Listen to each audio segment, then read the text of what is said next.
iska dalaalinta dhulka ee magaalada Baydhabo ayaa wajahaya dhaqaale yari gelisay hubanti la'aan dhanka nolosha ah. Waxaa hoos u dhacay iibka boosaska, waxaa sababay ganacsatadii oo helay magaalooyin kale oo ay maalgashadaan markii go'doonka laga qaaday deegaanada kale ee Koonfur Galbeed.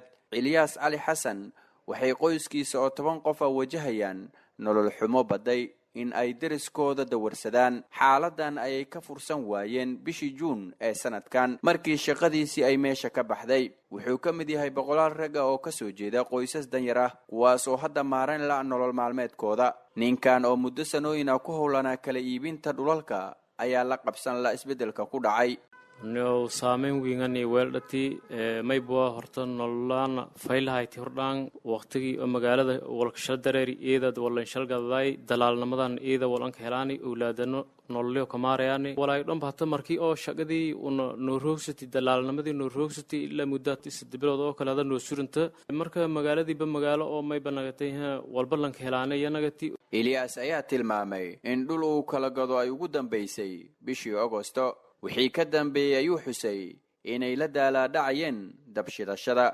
Wuxuu intaas ku daray in saameynta ay ku kordhisay inuusan waxkeeda lahayn. Ninkan ayaa xusay in asagiyo qoyskiisa ay joogaan xaalad quus ah. Wuxuu sheegay in hawshan uu galay 2019 ay hadda u tahay xilligii ay ugu liidatay. Wuxuu xusay inuu bishii 2 mar kala iibin jiray dhulal asagoo markiiba ka heli jiray lacag u dhaxaysa $150 ilaa $200. lacagtaas ayuu sheegay inay ku filneed baahiyaha asaasiga ah ee qoyskiisa oo hadda wajahaya saameyn nololeed oo dhinac walba leh. hordaan 8 waqtiya ilmo wal aameen hata 8 waqti wala ku gororsaday markuu hal waqti hoob lehla nasiiba leen hadii kale hal waqti dabka dansanya marka ay kulay nololaan eeda howlgabangata faa'iido weyn ay in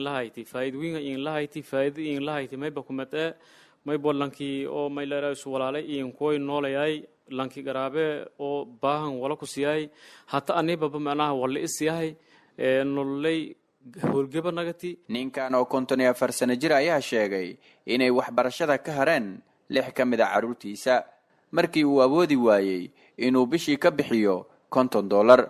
wuxuu ka walwalsan yahay mustaqbalkooda maadaama hayaankoodii tacliineed uu ka joogsaday.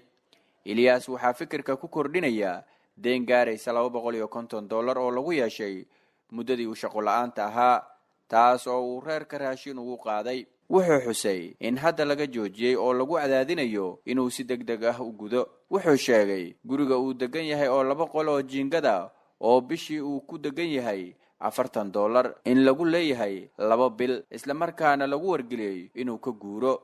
Ilyas iyo qoyskiisa ayaa 2017 ka soo barakacay deegaanka Goofgudud Buurey markii abaar soo laalaabatay ay naxfi tirtay beer 2 hektar ah oo ay noloshooda ku tiirsanayd. Nolol xumada ka dhalatay shaqo la'aanta ayaa ah mid ay ka siman yihiin dhammaan ragga dulaaliinta ah.